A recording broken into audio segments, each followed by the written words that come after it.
آج ہم انشاءاللہ والدین کے لیے دعاؤں کے بارے میں بات کریں گے کہ ہم کس طرح ان کے لیے بہترین دعائیں کر سکتے ہیں، کیونکہ والدین وہ ہستی ہیں جن کے احسانات ہم پر سب سے زیادہ ہیں.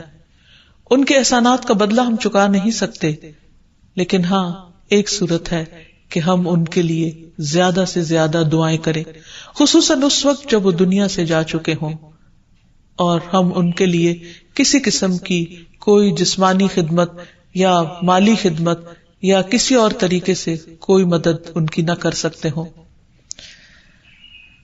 اللہ سبحانہ وتعالیٰ کو دعا کرنا بہت پسند ہے. اللہ تعالیٰ فرماتے ہیں وَقَالَ رَبُّكُمُ ادْعُونِي أَسْتَجِبْ لَكُمْ، اور تمہارے رب نے فرمایا کہ مجھ سے دعا کرو، میں تمہاری دعا قبول کروں گا. تو اللہ سبحانہ وتعالیٰ نے خود ہمیں حکم دیا ہے کہ مجھ سے مانگو، تو ہمیں اللہ سبحانہ وتعالیٰ کی اطاعت کرتے ہوئے مانگتے رہنا چاہیے. اور ویسے بھی ایک اور آیت میں آتا ہے کہ وَإِذَا سَأَلَكَ عِبَادِي عَنِّي فَإِنِّي قَرِيبٌ أُجِيبُ دَعْوَةَ الدَّاعِ إِذَا دَعَانِ فَلْيَسْتَجِيبُوا لِي وَلْيُؤْمِنُوا بِي لَعَلَّهُمْ يَرْشُدُونَ. وَإِذَا سَأَلَكَ عِبَادِي عَنِّي، اور جب آپ سے میرے بندے میرے بارے میں پوچھیں، یعنی اللہ سبحانہ وتعالیٰ کے بارے میں کہ ہمارا رب کہاں ہے، ہم اس سے کیسے دعا کریں، تو آپ ان کو بتائیے فَإِنِّي قَرِيبٌ، میں تو قریب ہوں، بہت قریب، دور نہیں ہوں، بیچ میں کسی اور کو لانے کی ضرورت ہی نہیں، سب سے زیادہ تو میں ہی تمہارے قریب ہوں. اجیب دعوت الداعی اذا دعانی، میں پکارنے والے کی پکار کا جواب دیتا ہوں جب بھی وہ مجھے پکارتا ہے. دن کو پکارتا ہے یا رات کو پکارتا ہے، غم میں پکارتا ہے یا غصے میں پکارتا ہے، بھوک میں پکارتا ہے یا بیماری میں پکارتا ہے، جب بھی پکارتا ہے میں اس کی پکار سنتا ہوں. تب اس کو کیا چاہیے کہ فَلْيَسْتَجِيبُوا لِي، چاہیے کہ وہ بھی میری بات مانے. یعنی اگر وہ چاہتے ہیں کہ ان کی دعائیں سنی جائیں تو انہیں میری اطاعت کرنی چاہیے. وَلْيُؤْمِنُوا بِي، اور چاہیے کہ مجھ پر ایمان لائیں، مجھ پر اعتماد کریں، مجھے اپنا رب مان لیں. لَعَلَّهُمْ يَرْشُدُونَ، شاید کہ وہ سیدھی راہ پائیں، ان کو صحیح راستہ مل جائے. ہوتا یہ ہے کہ جب انسان کی زندگی میں کوئی مشکل آتی ہے تو اس کے پیچھے کوئی مقصد ہوتا ہے، کوئی حکمت ہوتی ہے. اللہ سبحانہ وتعالیٰ اپنے بندے کو اپنے اور قریب کرنا چاہتا ہے، اس لیے وہ اس کو کسی نہ کسی ایسے دکھ، تکلیف یا پریشانی میں مبتلا کر دیتا ہے تاکہ بندہ اپنے رب کی طرف رجوع کرے، اس مشکل پر صبر کر کے اجر پائے، اللہ تعالیٰ کی طرف رجوع کر کے اور زیادہ دعا مانگے، کیونکہ دعا عبادت ہے. الدعاء والعبادہ اللہ سبحانہ وتعالیٰ کے نزدیک نہایت پسندیدہ، اس لیے ہمیں کثرت سے پکارتے رہنا چاہیے. اور جب بھی ہم دعا مانگیں تو اس سے پہلے اللہ تعالیٰ کی حمد و ثنا ضرور بیان کریں. ایک حدیث میں آتا ہے عبداللہ بن مسعود رضی اللہ عنہ کہتے ہیں کہ میں نماز پڑھ رہا تھا اور نبی صلی اللہ علیہ وسلم، ابو بکر اور عمر ایک ساتھ تھے.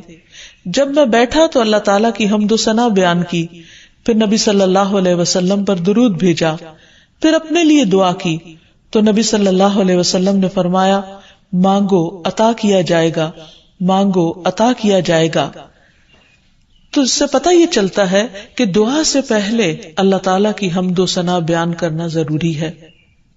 اللہ تعالیٰ کی حمد و ثنا کے بے پناہ کلمات ہیں، لیکن آج ہم ان کلمات میں سے ایک کلمہ جو اللہ تعالیٰ کو بے حد محبوب ہے وہ آپ کو بتاتے ہیں، جو نماز کے آغاز میں بھی پڑھا جاتا ہے، اور نماز کے علاوہ بھی اگر اللہ تعالیٰ کی حمد و ثنا کرنا ہو تو اس دعا کو پڑھ سکتے ہیں.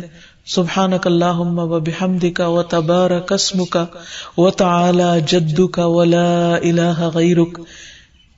اے اللہ تو پاک ہے اپنی تعریف کے ساتھ، تیرا نام بڑا ہی برکت والا ہے، تیری بزرگی بلند و برتر ہے، تیرے علاوہ کوئی بھی الہ نہیں ہے. تو بہرحال والدین کے لیے دعا کرنے سے پہلے اللہ سبحانہ و تعالیٰ کی حمد و ثنا بیان کیجیے، پھر نبی صلی اللہ علیہ وسلم پر درود بھیجیے، اور پھر اپنے ماں باپ کے لیے دعائیں کیجیے، کیونکہ یہ اللہ تعالیٰ کا حکم بھی ہے. وَقُلْ رَبِّ ارْحَمْهُمَا كَمَا رَبَّيَانِي صَغِيرًا، اور آپ کہہ دیجئے اے میرے رب ان دونوں پر رحم کیجیے، یعنی والد پر بھی اور والدہ پر بھی، جیسے انہوں نے مجھے چھوٹا سا پالا تھا، بچپن میں پالا تھا، جب میں نہ خود کھا سکتا تھا، نہ پی سکتا تھا، اور نہ خود اپنے آپ کو صاف کر سکتا تھا، تو انہوں نے دن رات بغیر کسی وقفے کے میری خدمت کی. تو اے رب، اب جب کہ وہ بڑے ہو گئے ہیں، وہ تیری رحمت کے محتاج ہیں، تو ان پر رحمت فرما اور ان کی مشکلات آسان فرما. پھر اسی طرح والدین اگر زندہ ہو تو بھی دعا کی جائے، اور اگر وہ فوت ہو جائے تو وہ اور بھی زیادہ دعاؤں کے مستحق ہو جاتے ہیں. جب برزخ میں والدین کا درجہ بڑھا دیا جاتا ہے، یعنی بلند کیا جاتا ہے، تو وہ پوچھتے ہیں کہ ہمیں درجے کی یہ بلندی کیوں کر حاصل ہوئی؟ تو انہیں بتایا جاتا ہے کہ یہ تمہاری اولاد کی دعا کی وجہ سے. ویسے بھی جب انسان فوت ہو جاتا ہے تو اس کے اپنے عمل کا سلسلہ ختم ہو جاتا ہے.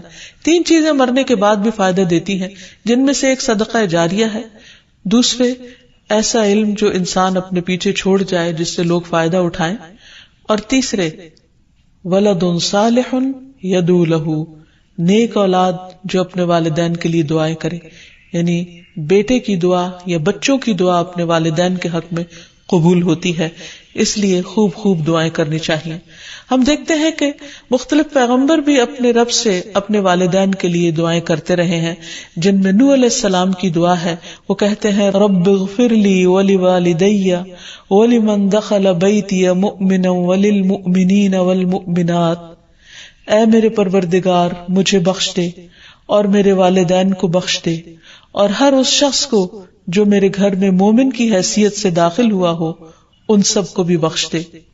اسی طرح ابراہیم علیہ السلام کی دعا ہے ربنا اغفر لی ولوالدی وللمؤمنین یوم یقوم الحساب.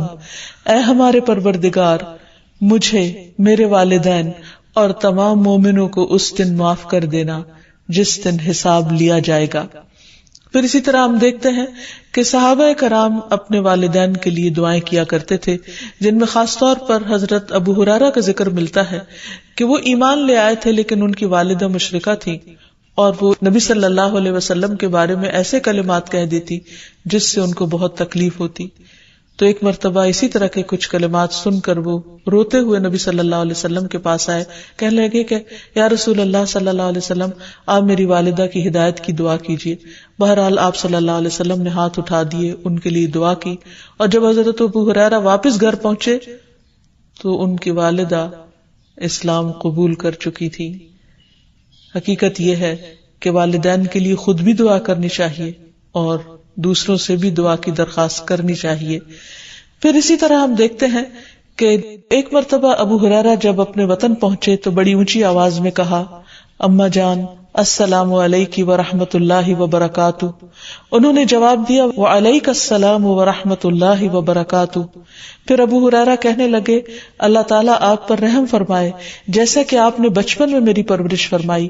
ان کی والدہ نے جواب دیا اے میرے بیٹے، تمہیں بھی اللہ تعالیٰ بہترین جزا دے اور تم سے راضی ہو جیسا کہ تم نے میرے ساتھ بڑھاپے میں نیک سلوک کیا. حقیقت یہ ہے کہ ہم پر انسانوں میں سے سب سے بڑا احسان ہمارے والدین کا ہے. اللہ سبحانہ وتعالیٰ نے اپنے حق کے بعد سب سے بڑا حق ہمیں والدین ہی کا بتایا ہے. اللہ تعالیٰ نے بنی اسرائیل سے پکا عہد لیا تھا. قرآن مجید میں آتا ہے وَإِذْ أَخَذْنَا مِيثَاقَ بَنِي إِسْرَائِيلَ لَا تَعْبُدُونَ إِلَّا اللَّهَ وَبِالْوَالِدَيْنِ إِحْسَانًا. اور وہ وقت یاد کرو جب ہم نے بنی اسرائیل سے یہ پختہ عہد لیا کہ تم لوگ اللہ کے سوا کسی کی عبادت نہ کرو گے اور والدین کے ساتھ احسان کرو گے. تو حقیقت یہ ہے کہ والدین کے ساتھ احسان کرنا اس لیے ضروری ہے کہ ہم ان کا حق ادا نہیں کر سکتے جتنی وہ محبت کے ساتھ ہمیں پالتے ہیں. بچے والدین کی خدمت عزت کرتے بھی ہیں تو بعض اوقات مشکل میں پڑ کر بد دلی کے ساتھ، اس محبت کے ساتھ نہیں جو والدین کی محبت اپنی اولاد کے لیے ہوتی ہے، اور وہ ہر کام خوشی خوشی کرتے ہیں. والدین اپنے بچوں کے بڑا ہونے کی دعائیں مانگتے ہیں، لیکن جب والدین بوڑھے ہو جاتے ہیں تو بچے ان کے خیر و عافیت کے ساتھ دنیا سے رخصت ہونے کی دعائیں مانگتے ہیں. اور پھر والدین میں سے بھی خاص طور پر ماں کا حق ادا کرنا اور بھی زیادہ ضروری ہے، کیونکہ باپ کے مقابلے میں بچے کی پیدائش، تعلیم اور تربیت میں ماں کا حصہ اور ہاتھ زیادہ ہوتا ہے، وہ تکلیفیں بھی زیادہ اٹھاتی ہے. اور والدین کے لیے دعائیں کرنے کے ساتھ ساتھ ان کے ساتھ ادب اور احترام کا سلوک بھی کرنا چاہیے، خواہ وہ مسلمان نہ بھی ہوں، خواہ وہ اللہ تعالیٰ کے فرما بردار نہ بھی ہوں. اس سلسلے میں ہم دیکھتے ہیں کہ حضرت اسما کی والدہ ان کے پاس آئیں جو کہ ابھی اسلام قبول نہیں کی تھی، تو وہ نبی صلی اللہ علیہ وسلم کی خدمت میں حاضر ہوئی اور پوچھا کہ میری والدہ میرے پاس آئی ہیں اور بہت رغبت کے ساتھ مجھ سے ملنا چاہتی ہیں، تو کیا میں ان سے مل سکتی ہوں، ان کی مدد کر سکتی ہوں؟ تو آپ نے فرمایا تھا صلی امکی، تم اپنی ماں کے ساتھ صلہ رحمی کرو.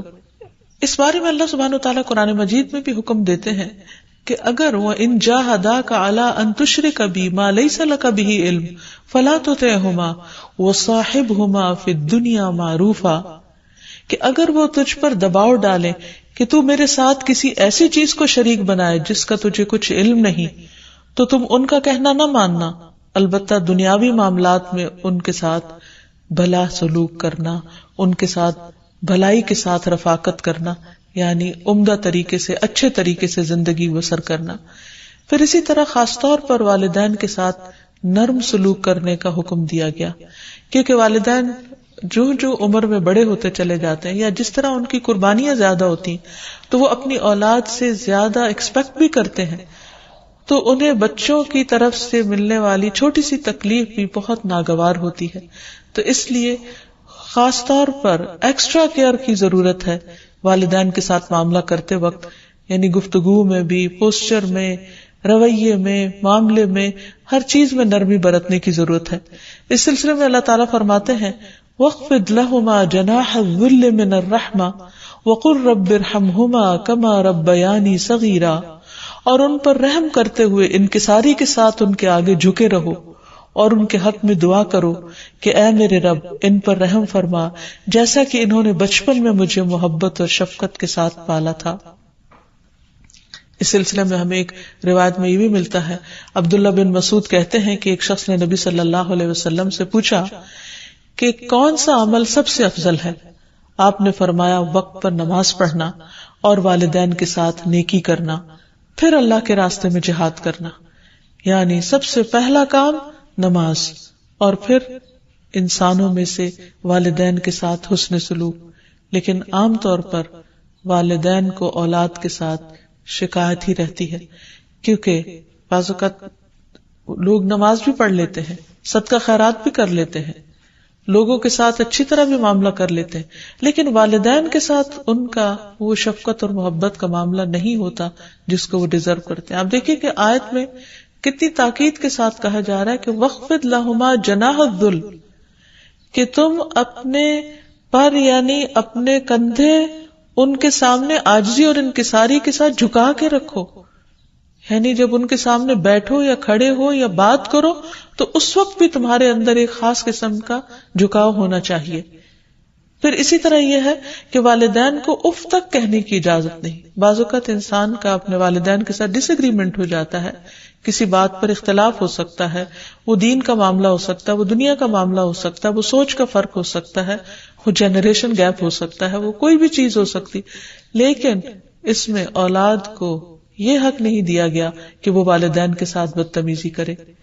ہمارے دین نے ہمیں یہ سکھایا ہے کہ وَلَا تَقُلْ لَهُمَا أُفٍّ وَلَا تَنْهَرْهُمَا، کہ تم ان کو اف تک نہ کہو اور ان سے ڈانٹ کر بات نہ کرو. وَقُلْ لَهُمَا قَوْلًا كَرِيمًا، اور ان کے ساتھ جب بات کرو تو بہت عزت کے ساتھ کرو، احترام کے ساتھ کرو. پھر اسی طرح ان کے ساتھ سختی سے بات نہ کی جائے، ان کا نافرمان نہ بنا جائے، جیسے اللہ سبحانہ وتعالیٰ نے یحییٰ علیہ السلام کو یہ حکم دیا تھا، یا یحییٰ خذ الکتاب بقوہ وآتیناہ الحکم صبیا وحنانا من لدنا وزکاة وکان تقیا وبرا بوالدیہ ولم یکن جبارا عصیا. اللہ تعالیٰ نے یحییٰ علیہ السلام کو بچپن میں ہی حکم دیا کہ اے یحییٰ کتاب کو یعنی تورات کو مضبوطی سے پکڑ لو، اس پر مضبوطی سے عمل پیرا ہو جاؤ. اور ہم نے اسے بچپن میں ہی قوت فیصلہ عطا کی، اور ہم نے اسے اپنی مہربانی سے نرم دل اور پاک سیرت بنایا، اور وہ فی الواقع پرہیزگار تھے اور اپنے والدین سے ہمیشہ اچھا سلوک کرتے تھے. یہ قرآن مجید کی گواہی. اور کسی وقت بھی جابر اور نافرمان نہ ہوئے، یعنی انہوں نے کبھی بھی اپنے والدین کے ساتھ بدتمیزی نہیں کی، سختی نہیں کی، بد اخلاقی نہیں کی. پھر اسی طرح والدین کی نافرمانی کو حرام بھی قرار دیا گیا.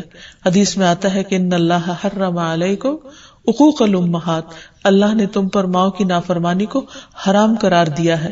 پھر اسی طرح ایک اور حدیث میں آتا ہے کہ اللہ تعالیٰ کی رضامندی باپ کی رضامندی میں ہے اور اللہ کی ناراضگی باپ کی ناراضگی میں ہے. اس لیے والد کا حق ادا کرنا بھی ماں کے ساتھ ساتھ بہت ضروری ہے، اور والدین کا حق ادا نہ کرنا کبیرہ گناہوں میں شمار ہوتا ہے. اور کبیرہ گناہ وہ ہیں کہ جن پر اگر انسان توبہ کیے بغیر مر گیا تو قیامت کے دن سخت پکڑ ہوگی. اور اسی طرح والدین کو رلانا بھی کبیرہ گناہ ہے، ان کو گالی دینا کبیرہ گناہ ہے. پھر اسی طرح والدین تو وہ ہستی ہیں کہ جن کے لیے دعاؤں کے ساتھ ساتھ ان کی طرف سے صدقہ خیرات کرنا بھی خصوصاً ان کے زندگی کے بعد بہت فائدہ مند ہے. انسان کو اگر زندگی میں کچھ مشکل پیش آئے، اپنے بچوں کی طرف سے کوئی پریشانی ہو، یا اپنی صحت کی طرف سے، یا کاروبار اور روزگار میں اگر کوئی پریشانی ہو، تو اس وقت انسان کو اپنے والدین کے ساتھ حسن سلوک کرنا چاہیے. یہ ان نیکیوں میں سے ہے جس کی وجہ سے انسان کی مشکل بہت جلد حل ہو جاتی ہے. اور خصوصاً صدقہ دیتے وقت والدین کی طرف سے، یعنی ان کو ثواب پہنچانے کی نیت سے صدقہ کیا جائے. اس سلسلے میں ہم دیکھتے ہیں ایک آدمی نے نبی صلی اللہ علیہ وسلم سے عرض کیا، میرے والد فوت ہو گئے ہیں اور انہوں نے مال چھوڑا ہے لیکن وصیت نہیں کی، تو کیا میں ان کی طرف سے صدقہ کروں تو ان کے گناہ معاف کر دیے جائیں گے؟ آپ نے فرمایا ہاں. اسی طرح حضرت عائشہ سے روایت ہے کہ ایک آدمی نبی صلی اللہ علیہ وسلم کے پاس آیا اور عرض کی کہ یا رسول اللہ، میری والدہ بغیر وصیت کے فوت ہو گئی ہیں اور میرا گمان ہے کہ اگر وہ بات کرتی تو صدقہ کرتی، اگر میں ان کی طرف سے صدقہ کروں تو کیا ان کو اجر ملے گا؟ آپ نے فرمایا کہ ہاں. پھر اسی طرح والدین کے اگر روزے رہتے ہوں تو ان کے قضا روزے ادا کیے جا سکتے ہیں.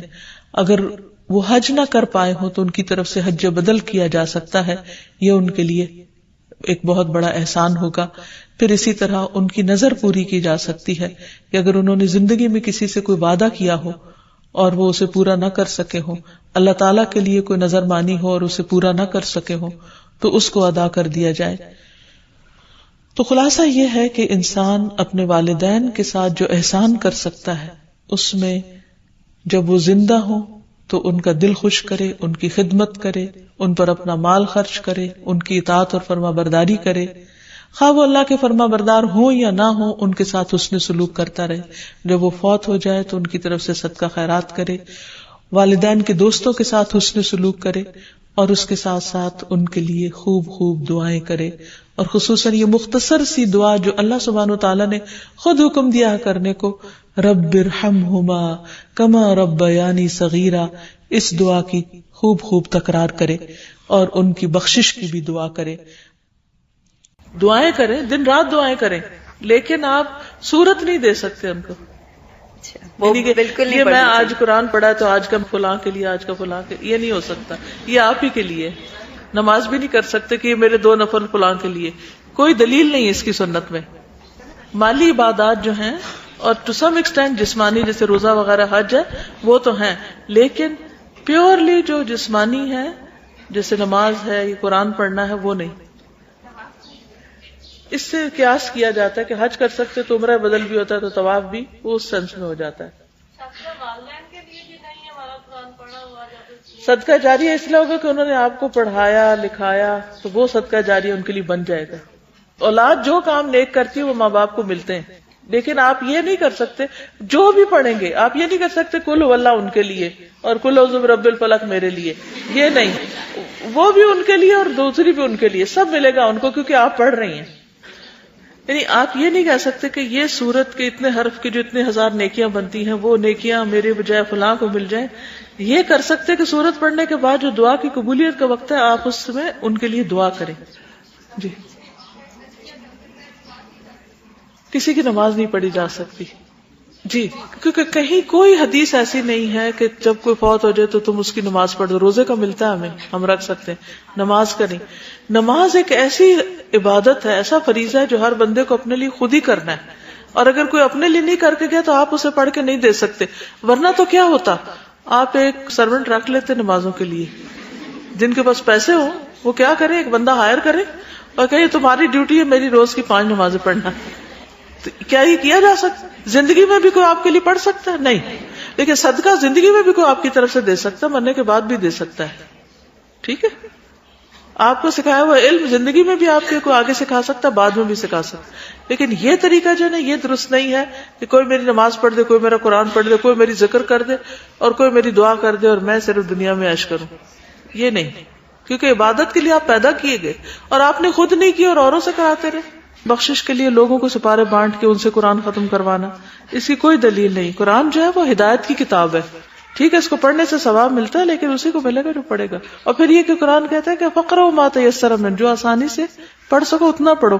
اور جب ہم کسی کو کہتے ہیں 10 سپارے تم پڑھ دو, 5 تم پڑھ دو, ایون ایک بھی, اور اس بیچارے کو پڑھنا نہیں آتا تو پھر وہ کیا پڑھے گا؟ اور اس میں کیا کیا خرابیاں ہوتی ہیں جب قرآن خوانی کی جا رہی ہوتی ہے, یعنی کہ کوئی ادھر سے پڑھ رہا ہے صفحہ کو ادھر سے, مجبوری کے مارے ختم کی فکر, ساری توجہ اس پر تھی کہ ختم کر کے نمبر بتا دے کہ اتنے ہو گئے, اس کا بھی دکھاوا. نبی صلی اللہ علیہ وسلم نے فرمایا قرآن مجید اس وقت تک پڑھو جب تک اس میں دل لگے, جب دل اچاٹ ہونے لگے تو پڑھنا بند کر دو. یعنی کہ کوئی دل ہی نہ لگے کسی وقت آپ کا. مطلب یہ کہ ایک پوری منزل آپ نے پڑھ لی, 10 سپارے پڑھ لیے, آپ تھک گئے تو بس اب بس کر دو. دین بالکل واضح ہے, سفید روشن دن کی طرح. جو جو کرنا چاہیے تھا وہ نبی صلی اللہ علیہ وسلم بھولے نہیں, سب کچھ بتا کے گئے ہیں. ہمارا کام ہے اس کو زندہ کریں, اس پر عمل کریں, نہ کہ جو انہوں نے نہیں کیا وہ اپنے سے شروع کر کے مجرم بنے. تو ان چیزوں سے بچنے کی ضرورت ہے. اور آخر میں ہم سب دعا کرتے ہیں اپنے والدین کے لیے کہ اللہ تعالیٰ ان پر اپنی رحمتیں فرمائے اور ان کو اپنا پسندیدہ بنا لے, اور اگر وہ دنیا سے جا چکے ہیں تو انہیں جنت میں اعلیٰ مقامات عطا فرمائے. جیسا کہ آپ سب جانتے ہیں کہ نیا سال شروع ہو چکا ہے محرم الحرام کے مہینے سے. محرم اللہ کا مہینہ ہے, ہجری سال کا پہلا مہینہ, اور یہ حرمت والے مہینوں میں سے سب سے آخری مہینہ ہے. یعنی 3 جو پے در پے مہینے ہیں ان میں سے آخری مہینہ ہے. اور وہ پے در پے مہینے ذوالقعدہ, ذوالحجہ اور محرم ہیں, اور رجب الگ سے ہے. مہینوں کی گنتی کے بارے میں سورۃ التوبہ میں اللہ سبحانہ وتعالیٰ ارشاد فرماتے ہیں, بے شک مہینوں کی گنتی اللہ کے نزدیک اللہ کی کتاب میں 12 مہینے ہیں. جس دن اس نے آسمان اور زمین کو پیدا کیا, یعنی اس دن سے اللہ نے 12 مہینے بنائے. منہا اربعۃ حرم, ان میں سے 4 حرمت والے ہیں, اور ان مہینوں میں خاص طور پر اپنی جانوں پر ظلم نہ کرو, اس کا حکم دیا گیا. صحیح بخاری میں بھی آتا ہے, ابو بکرہ کی روایت ہے کہ نبی صلی اللہ علیہ وسلم نے فرمایا زمانہ گھومتا ہوا اپنی اصلی حالت پر آ گیا ہے جس دن اللہ نے آسمانوں اور زمینوں کو پیدا کیا تھا, کیونکہ عربوں نے مہینوں کی گنتی میں بہت کچھ تبدیلیاں کر دی تھی. کبھی کسی سال میں مہینہ بڑھا دیا, کبھی گھٹا دیا, تو وقت اپنی اصل پہ نہیں رہا تھا. لیکن جس سال نبی صلی اللہ علیہ وسلم نے حج کیا, اس موقع پر یہ فرمایا کہ یہ حج اپنے اصلی صحیح وقت پر اور صحیح تاریخ کے مطابق ہوا ہے. فرمایا زمانہ گھومتا ہوا اپنی اصلی حالت پر آ گیا ہے جس دن اللہ نے آسمانوں اور زمینوں کو پیدا کیا تھا. سال 12 مہینوں کا ہے, جن میں 4 مہینے حرمت والے ہیں, 3 تو مسلسل ہیں یعنی ذوالقعدہ, ذوالحجہ اور محرم, اور ایک رجب مضر جو جمادہ اور شعبان کے درمیان میں ہے. تو یہ 4 مہینے جو ہیں یہ حرمت والے ہیں, اور ان کی حرمت میں سب سے اہم چیز یہ ہے کہ انسان حرام کاموں سے بچے. ویسے تو انسان کو پوری زندگی ہی غلط کاموں سے بچنا چاہیے, لیکن اللہ سبحانہ وتعالیٰ نے ہماری یاد دہانی کے لیے, ہمیں شوق دلانے کے لیے بعض مہینوں کو بعض پر فضیلت بخشی ہے, اور پھر ان میں خاص کام کرنے کو کہا ہے. جیسے رمضان میں روزے رکھنے کا حکم ہے, ذوالحجہ میں حج کرنے کا حکم ہے. عربوں کے ہاں رجب میں زیادہ تر عمرہ کیا کرتے تھے, لیکن کوئی خاص اس کی ایسی فضیلت تو نہیں ہے. اسی طرح یہ جو 4 حرمت والے مہینے ہیں, ان کا جو خاص حکم ہے وہ یہ کہ ان میں اپنی جانوں پر ظلم نہ کرو. اپنی جان پہ ظلم کرنا 2 طرح سے ہوتا ہے. ایک تو یہ کہ انسان گناہ کے کام کرے. جن مہینوں میں نیک کام کرنے کا ثواب بڑھ جاتا ہے, ان مہینوں میں گناہ کرنے کی سزا بھی زیادہ ہوتی ہے. اور اس کی ممانعت بھی زیادہ ہوتی ہے. تو بطور خاص، کیونکہ اگر سال کے یہ 4 مہینے انسان اچھی طرح پریکٹس کرے تو پھر باقی مہینوں میں بھی اللہ کی حرمتوں کو پامال نہیں کرے گا. اور دوسرا یہ کہ انسان کسی دوسرے پر بھی ظلم نہ کرے، کیونکہ جب انسان دوسرے پر ظلم کرتا ہے تو وہ دراصل اپنے اوپر کرتا ہے، جیسا کہ انسان دوسرے کے ساتھ احسان کرتا ہے تو وہ دراصل اپنے اوپر کرتا ہے. قرآن مجید میں آتا ہے ان احسنتم احسنتم لانفسکم، اگر تم نے نیکی کی، احسان کیا تو اپنی جان پر کیا. یعنی بظاہر ایسا لگتا ہے کہ جیسے انسان دوسرے کو فیور دے رہا ہے، لیکن حقیقت میں وہ اس کے اپنے لیے ہی بہتر ہوتا ہے. محرم کو اللہ کا مہینہ قرار دیا گیا ہے، یہ اس مہینے کے فضائل میں سے ہے. نبی صلی اللہ علیہ وسلم نے اس کے بارے میں فرمایا ان ابی ہریرہ رضی اللہ عنہ قال قال رسول اللہ صلی اللہ علیہ وسلم افضل الصیام بعد رمضان شہر اللہ المحرم. یہ صحیح مسلم کی روایت ہے. ابو ہریرہ رضی اللہ عنہ کہتے ہیں کہ رسول اللہ صلی اللہ علیہ وسلم نے فرمایا رمضان کے بعد سب سے افضل روزے اللہ کے مہینے محرم کے ہیں. یعنی اس مہینے میں خاص طور پر روزے رکھنے کا اہتمام کرنا چاہیے، یعنی یہ اس کی خاص عبادت ہے. اس مہینے کو شہر اللہ المحرم کہہ کر شرف دیا گیا ہے، یعنی اللہ تعالیٰ نے اس کو اپنی طرف منسوب کیا کہ یہ اللہ کا مہینہ ہے. اس سے اس مہینے کے شرف اور فضیلت پر دلیل ملتی ہے. اللہ سبحانہ وتعالیٰ اپنی خاص مخلوقات کو اپنی طرف، جیسے اللہ سبحانہ وتعالیٰ نے محمد صلی اللہ علیہ وسلم کو، ابراہیم علیہ السلام کو، اسحاق علیہ السلام کو، یعقوب علیہ السلام کو اور دیگر انبیاء کو اپنی عبودیت کی طرف منسوب کیا ہے کہ یہ اللہ کے بندے ہیں، ان کو اپنا بندہ قرار دیا ہے. اسی طرح خانہ کعبہ کو اللہ تعالیٰ نے بیت اللہ کہا ہے، اللہ کا گھر. اسی طرح قوم سمود کی اونٹنی کو اللہ تعالیٰ نے ناقۃ اللہ کہا، اللہ کی اونٹنی. تو جس چیز کو اللہ تعالیٰ اپنی طرف منسوب کرے وہ اس کی خاص عزت اور تشریف کی وجہ سے ہوتا ہے، یعنی اس کی خاص امپورٹنس کی وجہ سے ہوتا ہے. اگرچہ حرمت والے مہینے 4 ہیں، لیکن ان 4 میں سے پھر افضل جو ہے وہ محرم ہے. حسن بصری رحمت اللہ علیہ کہتے ہیں کہ حرمت کے مہینوں میں سے بھی سب سے افضل مہینہ محرم کا ہے.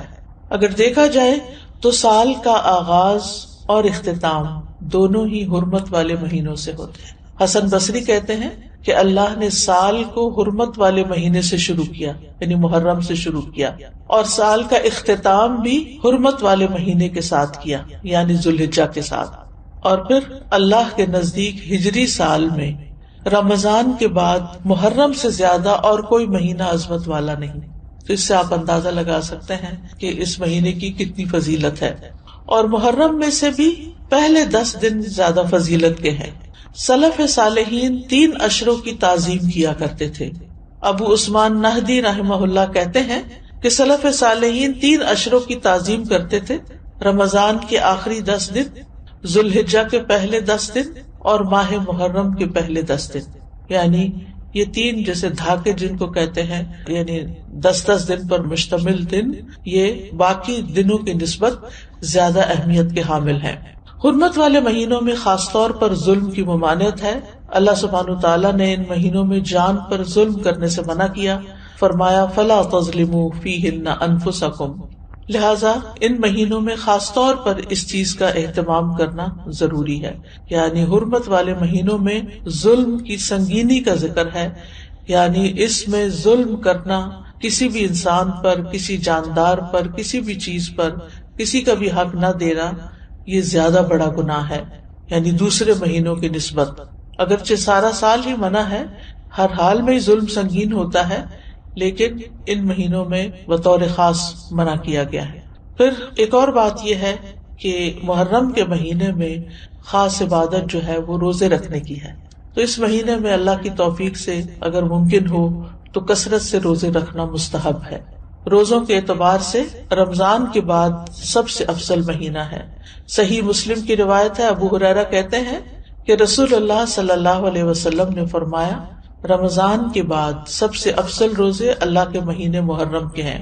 ابن رجب کہتے ہیں کہ یہ حدیث اس معنی میں واضح اور صریح ہے کہ رمضان کے بعد نفلی روزوں میں افضل ترین روزے اللہ کے مہینے محرم کے روزے ہیں. اور یہ سب نفلی روزے ہیں. فرض روزوں سے پہلے محرم میں روزے رکھے جاتے تھے، پھر جب فرض روزے رمضان میں ہو گئے تو پھر محرم کے روزے جو ہیں وہ نفلی ہو گئے. نبی صلی اللہ علیہ وسلم صرف شعبان میں کثرت سے روزے رکھتے تھے. عائشہ رضی اللہ تعالی عنہا روایت کرتی ہیں کہ نبی صلی اللہ علیہ وسلم شعبان کے مہینے سے زیادہ کسی اور مہینے میں نفلی روزے نہیں رکھتے تھے. مطلب آپ نے محرم کا سارا مہینہ روزے نہیں رکھے یا شعبان سے زیادہ نہیں رکھے. اسی طرح صحیح بخاری کی روایت ہے، ابن عباس کہتے ہیں نبی صلی اللہ علیہ وسلم نے رمضان کے سوا کبھی پورا ایک مہینہ روزے نہیں رکھے. تو اگرچہ اس مہینے کے روزے افضل ہیں لیکن پورا مہینہ رکھنے کی ضرورت نہیں ہے. آپ روزے رکھتے حتیٰ کہ کہنے والا کہتا واللہ آپ کبھی افطار نہیں کریں گے، یعنی مسلسل رکھتے چلے جاتے تھے. اور افطار کرتے یعنی چھوڑ دیتے روزے رکھنا حتیٰ کہ کہنے والا کہتا اللہ کی قسم آپ کبھی روزے نہیں رکھیں گے. تو اس میں آپ کا جو پیٹرن تھا تسلسل کے ساتھ روزے رکھنے کا وہ ہمیشہ کے لیے نہیں ہوتا تھا. اور یہ کیوں نہیں کیا آپ نے؟ اس لیے نہیں کہ آپ کے اندر طاقت نہیں تھی، اس لیے کہ امت کے لیے مشکل نہ ہو. کیونکہ امت میں بہت سارے لوگ ایسے ہوتے ہیں جو نبی صلی اللہ علیہ وسلم کی ہر بات کو کاپی کرنا چاہتے ہیں، ہر سنت کی پیروی کرنا چاہتے ہیں، تو پھر یہ چیز مشکل ہو جاتی. اب سوال یہ پیدا ہوتا ہے کہ نبی صلی اللہ علیہ وسلم محرم کی بجائے شعبان میں کثرت سے روزے کیوں رکھتے تھے؟ علماء کو اس مسئلے میں اشکال ہوا ہے کہ اگر محرم زیادہ افضل ہے تو آپ شعبان میں کیوں زیادہ روزے رکھتے؟ کہ آپ نے صراحت کے ساتھ یہ فرمایا کہ ماہ محرم کے روزے جو ہیں وہ افضل ہیں. تو اس میں بعض علماء یہ کہتے ہیں کہ شاید آپ کو محرم کی فضیلت کا علم زندگی کے آخری ایام میں ہوا، یعنی شروع سے نہیں یہ بات بتائی گئی. اور یہ بھی ہو سکتا ہے کہ اس مہینے میں آپ کو کئی عذر پیش آ جاتے تھے جس کی وجہ سے آپ یہ روزے نہیں رکھ سکتے تھے، جیسے سفر ہے یا بیماری کا لاحق ہونا ہے. لیکن چونکہ آپ نے فرما دیا ہے کہ یہ افضل ہے تو بہرحال یہ افضل ہے، یعنی اس مہینے میں روزے رکھنا. اور اس مہینے میں سے بھی خاص طور پر 10ویں تاریخ کا روزہ رکھنا. جمہور علماء کے نزدیک عاشورہ محرم کا 10واں دن ہے اور اس دن روزہ رکھنا جو ہے وہ مستحب ہے. اور عاشورہ ایک اسلامی نام ہے، جاہلیت میں یہ نام معلوم نہیں تھا، کوئی سے جانتا نہ تھا، یعنی اس وقت 10 محرم کو عاشورہ نہیں کہتے تھے. تو عاشورہ کا روزہ جو ہے یہ مستحب ہے اور اس کی بہت فضیلت ہے. صحیح مسلم میں آتا ہے رسول اللہ صلی اللہ علیہ وسلم نے فرمایا اور یوم عاشورہ کا روزہ میں امید رکھتا ہوں کہ پچھلے سال کے گناہوں کا کفارہ بن جائے گا، پچھلے سال کے گناہوں کا کفارہ بن جائے گا. ان یکفر السنۃ التی قبلہ. اب یہ گناہوں میں سے کیا مراد ہے؟ اس کے بارے میں آتا ہے کہ عاشورہ کا روزہ تمام صغیرہ گناہوں کا کفارہ بنتا ہے اور کبیرہ گناہوں میں کمی کا باعث بنتا ہے، یعنی اس میں تخفیف ہوتی. کبیرہ گناہوں کا کفارہ نہیں بنتا. مثلا اگر کسی نے کسی کو قتل کر دیا، اللہ نہ کرے، یا اسی طرح کوئی شراب پیتا ہے یا کوئی زنا کرتا ہے یا کوئی اور اس طرح کے بڑے بڑے گناہوں کے کام کرتا ہے اور وہ کہے کہ میں عاشورہ کا روزہ رکھ لوں گا اور میرا سب کچھ معاف ہو جائے گا، تو ایسا نہیں ہے. کبیرہ گناہوں پر حدود بھی ہیں، کبیرہ گناہوں پر بعض اوقات کفارہ بھی ہے، توبہ ہے، یعنی ان کا معاملہ الگ ہے. لیکن چھوٹے چھوٹے گناہ جو انسان سے ہو جاتے ہیں، کوتاہیاں ہو جاتی ہیں، غفلتیں ہو جاتی ہیں، تو ان کا کفارہ جو ہے وہ 10 محرم کے روزے سے ہوتا ہے، 1 سال کا. اور اگر کسی کے اعمال نامے میں صغیرہ گناہ نہ ہو، خوش قسمت ہو، تو پھر اس کے اعمال نامے میں اس روزے کے بدلے نیکیاں لکھ لی جاتی ہیں اور اس کے درجات بلند کر دیے جاتے ہیں. اور پھر اگر کسی کا کوئی ایک آدھ کبیرہ گناہ ہو، جیسے والدین کو ستانا ہے یا کوئی اور اس طرح کے کام ہے، یا غیبت کر لی کسی نے، کسی پہ الزام لگا دیا ناسمجھی میں، کچھ ہوتے ہیں جان بوجھ کے کرنا، کچھ ہوتے ہیں کہ ایسے منہ سے بات نکل جاتی، یعنی آپ کا ارادہ نہیں تھا کہ کسی کی آپ برائی کریں، لیکن کسی نے آپ کے سامنے کسی کی شکایت کی تو آپ نے بھی کوئی ساتھ جملہ بول دیا. کئی دفعہ ایسے ہوتا ہے نا کہ ہاں وہ تو ہے ہی ایسا، آپ نے تائید کر دی. تو اب بہرحال آپ نے کسی کی برائی تو کری تھی، تو ہو سکتا ہے کہ کسی کے اعمال نامے میں بہت زیادہ ایسی چیزیں نہ ہوں، خال خال کبھی کبھار کی ہوئی ہوں، تو پھر امید کی جا سکتی ہے کہ اس کے لیے ان گناہوں سے بھی کفارے کا باعث بنے گا. پھر اہل و عیال اور اپنے ماتحت لوگوں کو بھی اس دن روزہ رکھوانا چاہیے، یعنی صرف آپ خود ہی نہ رکھ لیں، اپنے بچوں کو بھی کہیں، گھر میں بھی بتائیں، رشتہ داروں کو بتائیں، اوروں کو بھی قائل کریں یعنی انسان کو چاہیے کہ اپنے اہل و عیال اور جن لوگوں کی ذمہ داری اس پہ عائد ہوتی ہے ان کے بارے میں اس روزے کے حوالے سے خاص خیال رکھیں. سحری کے لیے ان کو جگائیں، ان کو سحری بنا کے دیں، ان کو روزہ رکھنے پر مدد کریں تو ان کا بھی ثواب آپ کو مل جائے گا. ربیہ بنت معبد رضی اللہ عنہما سے روایت ہے، وہ کہتی ہیں کہ نبی صلی اللہ علیہ وسلم نے عاشورہ کے دن صبح کے وقت انصار کی بستیوں میں یہ پیغام بھیجا کہ جس نے آج روزہ نہ رکھا ہو وہ باقی دن کچھ نہ کھائے، اور جس نے روزہ رکھا ہو وہ روزے سے رہے. یعنی جس نے تو صبح سے کچھ نہیں کھایا وہ اب کچھ نہ کھائے، اور جس نے اگر کچھ کھا بھی لیا باقی دن کا روزہ رکھ لے. یعنی اتنی تاکید ہے. ربیہ کہتی ہیں کہ اس حکم کے بعد ہم عاشورہ کا روزہ رکھتی تھی اور اپنے بچوں کو بھی رکھواتی، نیز انہیں بہلانے کے لیے ہم روئی کے کھلونے بنا دیتی. جب ان میں سے کوئی کھانے کے لیے روتا تو ہم اسے وہ کھلونا دے دیتی یہاں تک کہ افطار کا وقت آ جاتا. یعنی بہلا پسلا کے بچوں کو بھی روزہ رکھوا دیتی. تو اس سے اندازہ کریں کہ اس روزے کی کتنی اہمیت ہے. پھر اسی طرح اہل کتاب بھی یہ روزہ رکھا کرتے تھے، یعنی جو مدینہ میں یہودی تھے وہ بھی یہ روزہ رکھتے تھے. تو نبی صلی اللہ علیہ وسلم نے ان کی مخالفت کرتے ہوئے 10ویں کے ساتھ 9ویں کے روزے کو بھی مستحب قرار دیا. صحیح مسلم میں ہے، عبداللہ بن عباس کہتے ہیں کہ جب رسول اللہ صلی اللہ علیہ وسلم نے یوم عاشورہ کا روزہ رکھا اور اس دن روزہ رکھنے کا حکم دیا تو صحابہ نے عرض کی، اللہ کے رسول، یہی دن ہے جس کی یہود و نصارہ تعظیم کرتے ہیں، یعنی ان کے نزدیک بھی یہ دن بڑا امپورٹنٹ ہے. اس پر رسول اللہ صلی اللہ علیہ وسلم نے فرمایا، جب آئندہ سال ہوگا تو اگر اللہ نے چاہا ہم 9ویں دن کا بھی روزہ رکھیں گے. اس کے بعد آئندہ سال نہیں آیا کہ رسول اللہ صلی اللہ علیہ وسلم وفات پا گئے. دوسری روایت میں یہ الفاظ ہیں، عبداللہ بن عباس کہتے ہیں کہ رسول اللہ صلی اللہ علیہ وسلم نے فرمایا، اگر میں آئندہ سال تک زندہ رہا تو لازماً 9ویں کا روزہ رکھوں گا. ابو بکر کی روایت میں ہے، ابن عباس نے کہا آپ کی مراد عاشورہ کے دن سے تھی، یعنی 10ویں کی بجائے 9ویں کا رکھوں گا، یہ بھی مراد لی گئی. لیکن بہتر یہی ہے کہ وہ 10ویں، کیونکہ اس پر آپ کا قول ہے کہ وہ پورے سال کے گناہوں کا کفارہ ہے، اور اس کے ساتھ 9ویں کا روزہ رکھ لیا جائے تاکہ 2 دن ہو جائیں.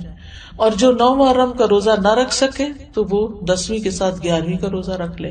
اور اس دفعہ تو جمعرات کا روزہ آ رہا ہے 8 کو شاید، پھر اس کے بعد 9ویں کا آ جائے گا، پھر 10ویں کا آ جائے گا، پھر 11ویں کا آ جائے گا، پھر اس کے بعد شاید منڈے آ جائے، پھر اس کے بعد ایام بیز آ جائے. تو جمعرات سے جمعرات تک پورا عشرہ ہی افضل بن جاتا ہے. اور اسی طرح چاند کی تاریخ میں غلطی کا اندیشہ ہو تو 3 دن روزہ رکھ لیں، 9، 10، 11 کو رکھ لیں. تو اس بات میں کوئی رکاوٹ نہیں کہ 10ویں تاریخ کے بارے میں احتیاط برتی جائے.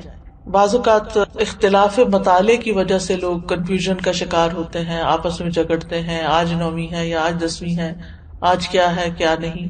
تو ایسی صورت میں اگر انسان ایک دن پہلے کا روزہ بھی رکھ لے تو کوئی حرج نہیں. بعض علماء کے نزدیک عاشورہ کے روزے کے 3 مراتب ہیں. پہلا، 3 دن روزے رکھنا. مرتبہ کا مطلب یہ کہ بلند درجہ ہے. 9ویں، 10ویں اور 11ویں کا روزہ رکھنا. اور اس بارے میں ایک ضعیف روایت بھی بیان کی جاتی ہے، اور بعض سلف صالحین سے بھی وارد ہوا ہے کہ وہ احتیاط کے طور پر ایسا کرتے تھے. دوسرا درجہ کیا ہے؟ 9ویں اور 10ویں کا روزہ رکھنا. اکثر احادیث اس کی تائید کرتی ہیں اور اسی کے بارے میں سنت وارد ہوئی، جیسے میں نے پہلے حدیث بتائی آپ کو. اور تیسرا ہے صرف 10ویں کا روزہ رکھنا، اور ایسا کرنا جائز ہے، مکروہ نہیں ہے. یعنی جن کو اللہ تعالیٰ توفیق دے تو وہ اعلیٰ درجے کا کام کرے، 3 دن روزہ رکھے، 9ویں، 10ویں، 11ویں. جو 3 نہیں رکھ سکتے وہ کم از کم 2 دن کا رکھیں، 9ویں، 10ویں کا رکھیں یا 10ویں، 11ویں کا رکھیں. اور جن کے لیے بہت ہی مشکل ہے وہ کم از کم 10ویں تاریخ کا روزہ ضرور رکھ لیں. یہ بات واضح کرنا اس لیے ضروری ہے کہ اگر کوئی 9 اور 10 کا نہیں رکھ سکتا، صرف 10 کا رکھ رہا ہے، تو اس پر نکیر نہ کی جائے، اس کو برا بھلا نہ کہا جائے، یا یہ نہ کہا جائے کہ تم نے غلط کیا. یہ غلط نہیں ہے، یہ درجے اور مرتبے ہیں. اسی طرح 10 محرم اگر جمعہ یا ہفتہ کو آ رہی ہو تو اس ایک دن کا روزہ رکھنا بھی جائز ہے. خالی جمعے کو اکیلا کر کے روزہ رکھنا عام طور پر پسندیدہ نہیں، لیکن اگر محرم کا روزہ اس تاریخ کو آ رہا ہے، عاشورہ کا روزہ، تو پھر جمعے کے دن بھی رکھا جا سکتا ہے. پھر اسی طرح اگر فرض روزوں کی قضا باقی ہو، عموماً یہ کہا جاتا ہے نا کہ اگر آپ کے اوپر فرض روزے ہیں تو پہلے وہ پورے کریں پھر نفل پہ آئیں، لیکن اس روزے کی فضیلت کی وجہ سے آپ اس دن کا روزہ رکھ لیں، پھر اس کے بعد باقی قضا پوری کر لیں. یعنی فرض کی قضا سے پہلے خاص دن کا نفلی روزہ رکھنا جائز ہے. یہ ہے مسئلہ. یعنی اگر کسی نے ابھی فرض پورے نہیں کیے تو نفلی سے محروم نہ رہے. یہ روزہ اس لیے رکھنا چاہیے کہ یہ خاص دن کا روزہ ہے، جبکہ رمضان کے روزوں کی قضا کی جو مدت ہے اس میں بہت وسعت ہے، اس کی بریکٹ بڑی ہے. بعض علماء کے نزدیک عاشورہ کے روزے کو فرض کی نیت سے رکھا جا سکتا ہے، یعنی قضا بھی رکھی جا سکتی ہے، یعنی 9ویں 10ویں کا اگر وہ قضا کے اس میں رکھ سکتا ہے. لیکن یہ بعض کی رائے ہے، وہ کہتے کہ قضا صحیح ہوگی اور ساتھ ہی 10ویں تاریخ کو روزہ رکھنے کا ثواب بھی ہو جائے گا. یہ شیخ ابن عثیمین کا فتویٰ ہے، ان کے خیال میں ایسا کیا جا سکتا ہے. لیکن افضل یہی ہے کہ عاشورہ کا روزہ نفل نیت سے ہی رکھا جائے، فرض کو اس میں مکس نہ کیا جائے، اور 10ویں کے علاوہ جو باقی دن ہیں ان میں اپنے قضا روزے ادا کر لے انسان. لیکن 9 اور 11 کا روزہ قضا کی نیت سے رکھنا جائز ہے. سمجھ گئے؟ یعنی 10ویں کا روزہ قضا کی نیت سے نہ رکھے، لیکن 9ویں اور 11ویں کا رکھ لے، کیونکہ 9ویں اور 11ویں کے روزے کی کوئی خاص فضیلت نہیں بتائی گئی. پھر اسی طرح حالت سفر میں اگرچہ روزہ رکھنا منع ہے، لیکن اگر مشقت نہ ہو تو عاشورہ کا روزہ سفر میں بھی رکھا جا سکتا ہے. یعنی اگر آپ ٹریول کر رہے ہیں تو بھی آپ روزہ رکھ سکتے ہیں. لیکن حائضہ اور نفاس والی عورت کے لیے عاشورہ کا روزہ رکھنا منع ہے، جیسے رمضان کے روزے رکھنا منع ہے. رمضان کے روزوں کی قضا ہے لیکن عاشورہ کے روزے کی قضا نہیں ہے. یعنی اگر کسی خاتون سے عاشورہ کا روزہ چھٹ گیا ہے شرعی عذر کی وجہ سے، پیریڈز کی وجہ سے یا نفاس کی وجہ سے، تو ایسی صورت میں اس کو محرم کے کسی اور دن عاشورہ کا روزہ رکھنے کی ضرورت نہیں ہے. محرم کے روزے ویسے ہی افضل ہیں تو وہ روزہ رکھ لے. ابو موسیٰ سے روایت ہے، وہ کہتے ہیں رسول اللہ صلی اللہ علیہ وسلم نے فرمایا، جب آدمی بیمار ہوتا ہے یا سفر کرتا ہے تو وہ جس قدر عبادات بحالت اقامت اور دوران صحت میں کرتا تھا اس کے لیے وہ سب لکھ دی جاتی ہیں. یعنی اگر ایک خاتون ہے ہر سال روزہ رکھتی ہیں عاشورہ کا، لیکن اس سال وہ شرعی عذر کی وجہ سے نہیں رکھ سکتی، تو بعض اوقات پریشان ہونے لگتے ہیں، وہ کمپلینٹ کرنے لگتے ہیں، کیا بنے گا، کیا ہو گیا، یہ کیوں ہو گیا، وہ کیوں ہو گیا. نہیں، یہ تو اللہ کی طرف سے ہے عذر. کوئی بھی خاتون خود اپنے ایام تو نہیں شروع کر سکتی، تو ایک فطری طریقہ ہے، اور اس کو اپنے وقت پر ہی جب اللہ کا حکم ہوتا ہے شروع ہونا ہوتا ہے. تو ایسی صورت میں اس کو یہ تسلی رکھنی چاہیے کہ میں نے صحت کی حالت میں جو روزے رکھے ہیں، انشاءاللہ اگر اس دفعہ میں عذر کی وجہ سے نہیں رکھ سکتی تو اللہ تعالیٰ مجھے اس کا بھی اجر دے دے گا. اس سے ایک بات یہ پتہ چلتی ہے کہ صحت کی حالت میں انسان کو جتنی نیکیاں ہو سکے کر لینی چاہیے، تاکہ بیماری کے دنوں میں ان کا اجر لکھا جاتا رہے. یعنی انسان کو صحت کی حالت میں نیکیوں کا حریص ہونا چاہیے، اپنے معمولات بنانے چاہیے. یہ نہیں ہے کبھی کچھ کر لیا کبھی کچھ کر لیا، نہیں. جیسے انسان کوشش کر کے جیسے تہجد کی عادت ڈالے، صلاۃ الضحیٰ کی عادت ڈالے، دن میں اذکار کرنے کی عادت ڈالے، اپنی تلاوت کی عادت ڈالے. یعنی ہر روز ایک مخصوص حصہ جو ہے ورد یومی جس کو کہتے ہیں، وہ ہر صورت اپنا ادا کرنے کی کوشش کرے. نمازوں کے بعد کی سنتوں کی پابندی کرے. تو پھر اگر وہ بیمار ہو جاتا ہے اور بیٹھ کے نماز پڑھ رہا ہے اور اشاروں سے پڑھ رہا ہے تو انشاءاللہ جو وہ اپنی صحت کے دنوں میں جیسے وہ پڑھا کرتا تھا اس کے مطابق اس کو اجر مل جائے گا. تو صحت کو بیماری سے پہلے غنیمت جانے اور اس میں اچھی عادتیں اپنائیں، دینی اعتبار سے بھی سستی نہ کریں کہ انسان اور کاموں میں لگا رہے اور نمازوں کی پرواہ نہ کرے یا عبادات سے غافل رہے اور صرف دنیا کے پیچھے بھاگتا رہے. نہیں، عام دنوں میں، صحت کے دنوں میں انسان پابندی کرے تاکہ اس کا اجر محفوظ ہو جائے. کیونکہ اگر کوئی زندہ رہتا ہے تو بڑھاپا تو آنا ہی آنا ہے، اور بڑھاپے کی کمزوریاں بھی لاحق ہونی ہے. یہ الگ بات ہے کہ کچھ لوگوں کو اللہ سبحانہ وتعالیٰ ایسی توفیق دیتا ہے کہ وہ بڑھاپے میں بھی اپنی عبادت جاری رکھتے ہیں، بلکہ وہ جوانی سے بھی زیادہ اس میں عبادت کرتے ہیں کہ اب فرصت ہو گئی، فراغت ہو گئی، اور یہ اللہ ہی کی توفیق سے ہوتا ہے. تو عام دنوں میں جو کی جانے والی عبادت ہے اس کو انسان شوق سے کرے، پابندی کے ساتھ کرے، چھوٹی چھوٹی باتوں پر ان چیزوں کو چھوڑ نہ دے. عاشورہ کا روزہ پہلے فرض تھا، بعد میں اس کی فرضیت منسوخ ہو گئی تھی، مستحب ہو گیا تھا. حضرت عائشہ کہتی ہیں کہ رمضان کے روزے فرض کیے جانے سے پہلے رسول اللہ صلی اللہ علیہ وسلم عاشورہ کے روزے کا حکم دیا کرتے تھے. اس کے بعد جب رمضان کا مہینہ فرض کر دیا گیا تو جو چاہتا عاشورہ کے دن روزہ رکھ لیتا اور جو چاہتا نہ رکھتا. نبی صلی اللہ علیہ وسلم نے اس دن کو روزہ رکھنے کو پسند کیا، اسی لیے اس کو مستحب کہا جاتا ہے، پسندیدہ کہا جاتا ہے۔ معاویہ بن ابی سفیان کہتے ہیں میں نے رسول اللہ صلی اللہ علیہ وسلم سے اس دن کے بارے میں سنا، آپ فرما رہے تھے یہ عاشورہ کا دن ہے، اللہ نے تم پر اس کا روزہ فرض نہیں کیا، میں روزے سے ہوں، تم میں سے جو اس کا روزہ رکھنا پسند کرے وہ روزہ رکھے، اور جو روزہ نہ رکھنا چاہے وہ نہ رکھے، یعنی نفلی روزہ ہے، اس لیے اگر کوئی نہیں رکھنا چاہتا تو میں اس کو پابند نہیں کرتا۔ تو فرض فرض ہے اور نفل نفل ہے، لیکن آپ جانتے ہیں کہ نوافل کے ادا کرنے سے بھی انسان اللہ کی محبت پاتا ہے۔ پھر ایک اور روایت کے مطابق آپ نے اس دن روزہ رکھنے کے بارے میں لوگوں کو اختیار دیا تھا۔ صحیح مسلم میں ہے، عبداللہ ابن عمر رضی اللہ عنہ سے روایت ہے کہ اہل جاہلیت عاشورہ کے دن کا روزہ رکھتے تھے، اور رسول اللہ صلی اللہ علیہ وسلم اور مسلمانوں نے بھی رمضان کی فرضیت سے پہلے اس کا روزہ رکھا۔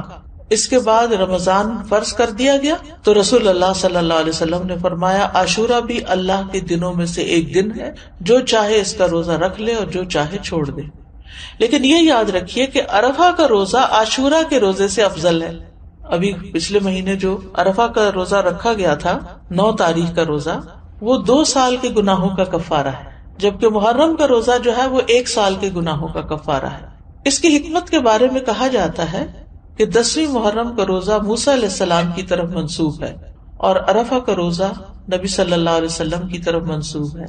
جیسا کہ آپ جانتے ہیں کہ موسیٰ علیہ السلام کو اللہ تعالیٰ نے اس دن فرعون سے نجات دی تھی جب وہ سمندر پار کر آئے تھے بنی اسرائیل کے ساتھ، تو اس کے لیے شکرانے کے طور پر بنی اسرائیل اس کا روزہ رکھا کرتے تھے۔ اور یہ ہماری شریعت کے خصائص میں سے ہے کہ نبی صلی اللہ علیہ وسلم کی طرف جو چیز منسوب ہو، آپ کی برکت کی وجہ سے اس کا اجر زیادہ کر دیا جاتا ہے۔ ویسے بھی اس امت کے اجر باقی امتوں کے مقابلے میں زیادہ ہے۔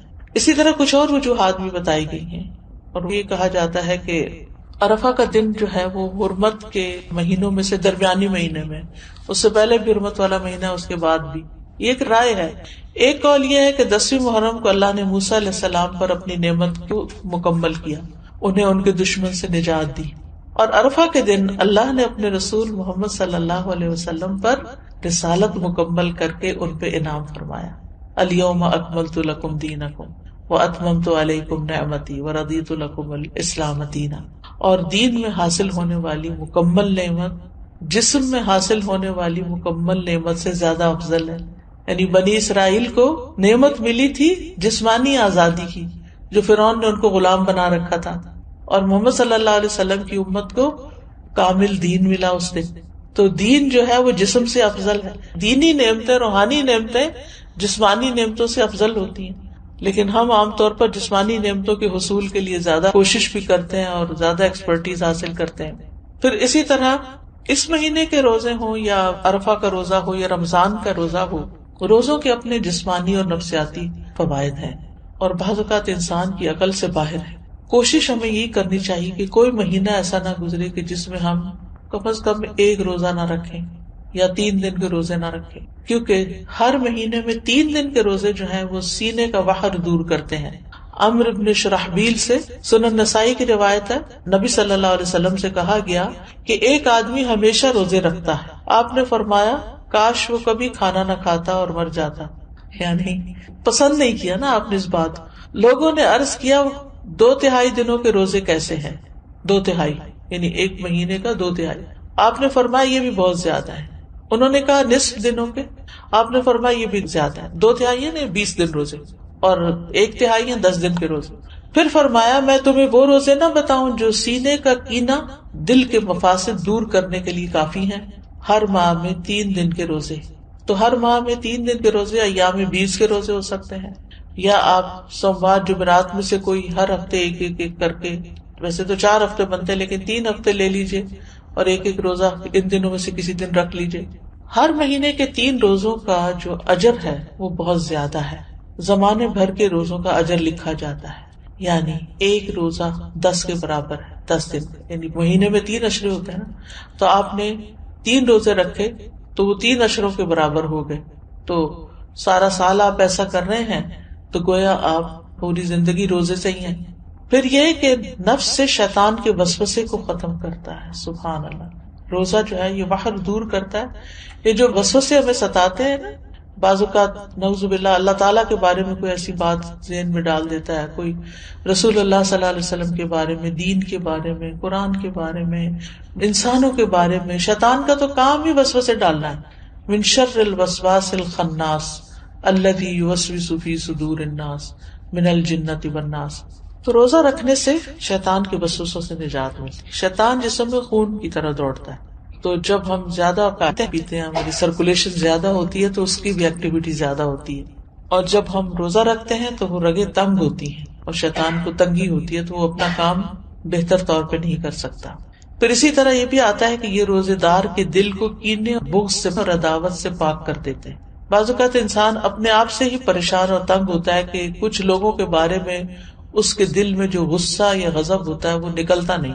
اسی ہفتے ہم نے سورۃ محمد میں اللہ یخرج اللہ اضغانکم، ضغن کی بات پڑھی اور ضغن کی تعریف بھی پڑھی کہ ایسی نفرت جو انسان دل سے نہ نکال سکے، یعنی وہ دل کے اندر رہے. کسی انسان نے کبھی زندگی میں آپ سے کوئی زیادتی کر لی، انسان ہونے کے ناطے زیادہ ہی زیادتی کر لی، اب وہ آپ کو کبھی بھولتی نہیں، اور آپ بار بار اپنے آپ کو یہ یاد دلاتے ہیں میں تو اس کو کبھی بھول نہیں سکتی، اس کو میں نہیں بھول سکتی، یہ تو میرے حافظے سے جاتا ہی نہیں. اچھا پھر کیا ہوتا ہے، بیٹھے بیٹھے بھی اگر آپ کو دکھ یاد آئے تو آپ رونا شروع کر دیتے ہیں اور آپ پریشان ہوتے ہیں. تو ایسے سارے بوجھ اتار دینے چاہیے دل سے، یعنی بجائے اس کے کہ انسان ان کو پالے اور غمگین رہے اور پریشان رہے، ہلکا پھلکا رہے. لیکن یہ اتنا آسان نہیں ہے. اس میں ایک تو یہ ہے کہ انسان اپنے آپ کو پازیٹیو اسٹروکس دے کہ میں نے معاف کر دیا، میں معاف کر دوں گی، میں اپنے دل سے نکال دوں گی، مجھے اس سے کچھ لینا دینا نہیں، مجھے اس کا بدلہ نہیں لینا، میں اس کو معاف کر رہی ہوں، اللہ مجھے معاف کر دے، میں اپنے دل سے نکال رہی ہوں. یعنی باقاعدہ پھر وہ امیج بنتے ہیں کہ نکال دیا نکال دیا نکال دیا. اور اس میں روزے آپ کو مدد دیں گے کہ آپ ان مصیبتوں سے باہر نکلیں. پھر یہ روزے دل کو نرم کرتے ہیں، سختی ختم کرتے ہیں، پریشانی اور کدورت کو دور کرتے ہیں، سینے کو خوشی سے بھر دیتے ہیں. یعنی انسان کے جسم کے اندر کچھ ہارمونز ایسے پروڈیوس ہوتے ہیں کہ جو اس کی تکلیف کو دور کرتے ہیں، نہ صرف جسمانی بلکہ اس کے ساتھ ساتھ پریشانی بھی دور ہوتی ہے. دل کے غم اور رنجیدہ ہونے کا مؤثر علاج ہے. یعنی جس کا دل اکثر غمگین رہتا ہو، اٹھتے بیٹھتے کبھی کسی کی یاد ستائے، کبھی کسی کا رویہ ستائے، تو اس کو یہ پریکٹس شروع کرنی چاہیے، یعنی روزے رکھنے چاہیے. اب تو بہت سی اس پہ تحقیقات بھی ہو چکی ہیں کہ بہت سے جسمانی امراض کے لیے، فزیکل ایلمنٹس کے علاج کے لیے روزے جو ہیں یہ بہت فائدہ دیتے ہیں. خاص طور پر 3 روزے مہینے کے جو ہیں سینے کا وحر دور کرتے ہیں. وسوسہ، کینہ، عداوت، غصہ، کڑنا، جلنا، دل کی سختی، کدورت، یہ ساری چیزیں رفع دفع ہو جاتی ہیں ان روزوں کی برکت سے. امام سیوطی جو ہیں وہ نسائی کی شرح میں وحر الصدر جو ہے اس کے بارے میں کہتے ہیں کہ النہایہ ایک لغت کی کتاب ہے، اس کے مصنف کہتے ہیں یعنی یہ کینے اور وسوسے سے باہر ہوتا ہے. ایک قول ہے یہ کینہ اور غصہ ہوتا ہے، ایک قول ہے کہ اس سے مراد عداوت ہے، ایک قول ہے اس سے مراد شدید ترین غصہ ہے. سندھی کہتے ہیں یہ روزے ان کیفیات کو ختم کر دیتے ہیں، یعنی وسوسوں وغیرہ کو ختم کر دیتے ہیں، کدورتوں اور سختیوں کو ختم کر دیتے ہیں. لیکن روزہ اللہ کی خوشنودی کے لیے رکھنا چاہیے، اس نیت سے نہیں رکھنا چاہیے کہ میرے سینے کا کینہ دور ہو جائے. یہ یاد رکھیے، عبادت ساری کی ساری اللہ کی رضا کے لیے ہونی چاہیے، ثواب حاصل کرنے کی نیت سے ہونی چاہیے. یعنی جو روزہ رکھنا چاہتا ہے اس کے لیے ضروری ہے کہ وہ خالص اللہ کی رضا اور ثواب طلب کرنے کی نیت سے روزہ رکھے. جو صرف بیماریوں کی شفا کے لیے روزہ رکھے گا یا وحر دور کرنے کے لیے روزہ رکھے گا تو وہ قبولیت کی شرط کو کھو دے گا، کیونکہ جو کام اللہ کے لیے نہ ہو وہ فائدہ نہیں دیتا. تو بہرحال 10ویں محرم کے دن کی ہم بات کر رہے تھے اور روزے کی بات کر رہے تھے. تو 10ویں محرم کا دن جو ہے ہر دور کے مسلمانوں کے درمیان ایک تعلق بھی قائم کرتا ہے. صحابہ نے رکھا، پھر تابعین نے، پھر تبع تابعین نے، پھر امت کے باقی نیک لوگوں نے، پھر آج ہم بھی رکھ رہے ہیں. تو ہم سب کا ایک کنیکشن ہو جاتا ہے، نیکی کے کام میں ایک تعلق ہو جاتا ہے، اور ہمارا جو ایک ایمانی بھائی چارہ ہے اس کو وہ عملاً ثابت کرتا ہے. والمؤمنون والمؤمنات بعضهم اولیاء بعض، مومن مرد اور عورتیں ان کے بعض کے دوست ہیں. اور یہ دوستی صرف اپنے زمانے کے لوگوں کے لیے نہیں بلکہ پیچھے سے چلی آ رہی. اور 10ویں محرم کا دن شکر ادا کرنے اور مصیبتوں میں اللہ سے مدد طلب کرنے کا دن ہے. اس دن موسیٰ علیہ السلام سے ان کی قوم نے کہا انا لمدرکون، سورۃ الشعراء کی آیت نمبر 61 ہے. تو موسیٰ علیہ السلام نے جواب دیا کلا ان معی ربی سیہدین، ہرگز نہیں، بے شک میرے ساتھ میرا رب ہے، وہ مجھے ضرور راستہ بتائے گا، وہ میری مدد کرے گا. تو بہرحال جب قوم پار ہو گئی تو پھر موسیٰ علیہ السلام نے شکرانے کے روزے کے لیے کہا. جاہلیت میں لوگ اس دن کی تعظیم کرتے تھے اور اس دن کعبے کا غلاف پہناتے تھے، یعنی یہ دن انہوں نے کعبے پر غلاف پہنانے کے لیے خاص کیا ہوا تھا. حضرت عائشہ کہتی ہیں کہ لوگ رمضان کے روزے فرض ہونے سے پہلے عاشورہ کا روزہ رکھتے اور اس روز کعبہ کو غلاف پہنایا جاتا تھا. تو بہرحال 10ویں محرم کا روزہ تعظیمی اور شکرانے کا روزہ ہے، اور یہ ایک یاد دہانی ہے کہ کس طرح اللہ تعالیٰ نے موسیٰ علیہ السلام کو نجات دی اور ان کے دشمنوں کو ہلاک کیا. اور یہ اس بات کی بھی یاد دہانی ہے کہ اللہ تعالیٰ کس طرح مومنوں کی مدد کرتا ہے اور مومنوں کے دشمنوں کو غارت کر دیتا ہے. اس مہینے میں کچھ بدعات وغیرہ بھی رائج ہیں، اور کچھ لوگوں نے اس مہینے کو حضرت حسین رضی اللہ تعالیٰ عنہ کے ساتھ خاص کر دیا ان کی شہادت کے واقعے سے. ان کی شہادت تو بعد میں ہوئی، اور یہ جتنی باتیں میں نے آپ کو بتائی ہیں یہ ان سے پہلے کی ہی ہمارے دین میں موجود ہیں. تو ہمیں یہ دیکھنا چاہیے کہ شہادت جو ہے وہ حضرت عمر کی بھی ہوئی ہے، حضرت عثمان کی بھی ہوئی ہے، حضرت علی کی بھی ہوئی ہے، حضرت حسین رضی اللہ عنہ کی بھی ہوئی ہے، ان کے گھر والوں کی بھی ہوئی ہے، اور بھی امت میں بہت سے لوگوں کی ہوئی. جنگ بدر میں کچھ لوگ شہید ہوئے، جنگ احد میں بہت سے لوگ شہید ہوئے. تو شہادت تو ایک بہت اعلیٰ درجے کا مقام ہے، اور جو اللہ تعالیٰ کے پاس شہید ہو کر پہنچتے ہیں یستبشرون بنعمت من اللہ، وہ اللہ کی نعمتیں جو ان کو وہاں ملتی ہیں ان پر خوش ہوتے ہیں. تو اس لیے ہمیں ان کے لیے دعا کرنی چاہیے، لیکن دین میں ایسے کام نہیں کرنے چاہیے جو نبی صلی اللہ علیہ وسلم نے نہیں کیے، بلکہ ان سے منع بھی کیا. آپ صلی اللہ علیہ وسلم نے فرمایا وہ شخص ہم میں سے نہیں جو اپنے رخسار پیٹے، کپڑے پھاڑے اور جاہلیت کی باتوں کی طرح باتیں کرے. مومن مصیبت کے وقت صبر کرتا ہے، اجر کی نیت رکھتا ہے، تقدیر پہ راضی رہتا ہے. تو اس دن کو نہ ہی جشن کا دن بنانا چاہیے اور نہ ہی غم کا دن بنا لینا چاہیے، بلکہ وہ کرنا چاہیے جس کی ہمیں قرآن و سنت سے تعلیم ملتی ہے. بس دعا ہے کہ اللہ تعالی ہمیں روزے رکھنے کی توفیق عطا فرما دے، کیونکہ واقعی یہ ایک بڑا جہاد ہے نفس سے، اور خاص طور پر جب انسان بیمار ہو جاتا ہے تو اس صورت میں اور بھی مشکل ہو جاتا ہے، اور جو عمر بڑھتی جاتی، لیکن اگر عادت پڑ جائے تو پھر انسان کے لیے آسان ہو جاتا ہے. وآخر دعوانا ان الحمد للہ رب العالمین. سبحانک اللہم وبحمدک، اشہد ان لا الہ الا انت، استغفرک واتوب الیک. السلام علیکم ورحمۃ اللہ وبرکاتہ. نحمده ونصلی علی رسولہ الکریم، اما بعد فاعوذ باللہ من الشیطان الرجیم. بسم اللہ الرحمن الرحیم. رب اشرح لی صدری ویسر لی امری واحلل عقدۃ من لسانی یفقہوا قولی. جیسا کہ آپ سب جانتے ہیں کہ نیا سال شروع ہو چکا ہے محرم الحرام کے مہینے سے. محرم اللہ کا مہینہ ہے، ہجری سال کا پہلا مہینہ، اور یہ حرمت والے مہینوں میں سے سب سے آخری مہینہ ہے. یعنی 3 جو پے در پے مہینے ہیں ان میں سے آخری مہینہ ہے، اور وہ پے در پے مہینے ذوالقعدہ، ذوالحجہ اور محرم ہے، اور رجب الگ سے ہے. مہینوں کی گنتی کے بارے میں سورۃ التوبہ میں اللہ سبحانہ وتعالیٰ ارشاد فرماتے ہیں بے شک مہینوں کی گنتی اللہ کے نزدیک اللہ کی کتاب میں 12 مہینے ہیں. جس دن اس نے آسمان اور زمین کو پیدا کیا، یعنی اس دن سے اللہ نے 12 مہینے بنائے. منہا اربعۃ حرم، ان میں سے 4 حرمت والے ہیں، اور ان مہینوں میں خاص طور پر اپنی جانوں پر ظلم نہ کرو، اس کا حکم دیا گیا. صحیح بخاری میں بھی آتا ہے، ابو بکرہ کی روایت ہے کہ نبی صلی اللہ علیہ وسلم نے فرمایا زمانہ گھومتا ہوا اپنی اصلی حالت پر آ گیا ہے جس دن اللہ نے آسمانوں اور زمینوں کو پیدا کیا تھا، کیونکہ عربوں نے مہینوں کی گنتی میں بہت کچھ تبدیلیاں کر دی تھی. کبھی کسی سال میں مہینہ بڑھا دیا، کبھی گھٹا دیا، تو وقت اپنی اصل پہ نہیں رہا تھا. لیکن جس سال نبی صلی اللہ علیہ وسلم نے حج کیا، اس موقع پر یہ فرمایا کہ یہ حج اپنے اصلی صحیح وقت پر اور صحیح تاریخ کے مطابق ہوا ہے. فرمایا زمانہ گھومتا ہوا اپنی اصلی حالت پر